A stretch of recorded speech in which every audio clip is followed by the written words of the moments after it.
கர்த்தருக்கு ஸ்தோத்திரம். சங்கீதம் 132.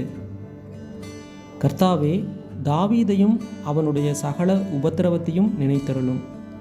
அவன், நான் கர்த்தருக்கு ஒரு இடத்தையும் யாக்கோபின் வல்லவருக்கு ஒரு வாசஸ்தலத்தையும் காணுமட்டும் என் வீடாகிய கூடாரத்தில் பிரவேசிப்பதுமில்லை, என் படுக்கையாகிய கட்டிலின் மேல் ஏறுவதுமில்லை.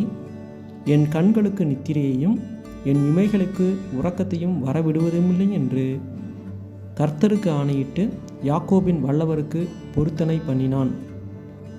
இதோ, நாம் எப்பிராத்தாவிலே அதன் செய்தியை கேட்டு வனத்தின் வெளிகளில் அதை கண்டோம்.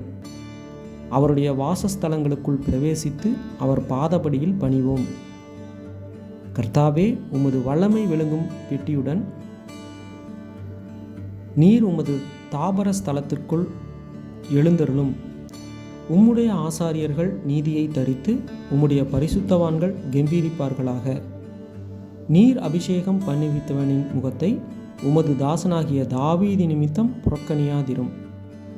உன் கற்பத்தின் கனியை உன் சிங்காசனத்தின் மேல் வைப்பேன் என்றும், உன் குமாரர் என் உடன்படிக்கையையும் நான் போதிக்கும் என் சாட்சிகளையும் காத்து நடந்தால் அவர்கள் குமாரரும் என்றென்றைக்கும் உன் சிங்காசனத்தில் வீற்றிருப்பார்கள் என்றும் கர்த்தர் தாவீதுக்கு உண்மையாய் ஆணையிட்டார். அவர் தவறமாட்டார். கர்த்தர் சீயோனை தெரிந்து கொண்டு அது தமக்கு வாசஸ்தலமாகும்படி விரும்பினார். இது என்றென்றைக்கும் நான் தங்குமிடம்.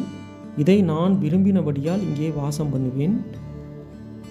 அதன் ஆகாரத்தை நான் ஆசீர்வதித்து வருவேன்.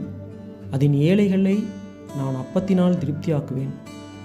அதன் ஆசாரியர்களுக்கு இரட்சிப்பை உடுத்துவேன். அதிலுள்ள பரிசுத்தவான்கள் மிகவும் கெம்பீரிப்பார்கள்.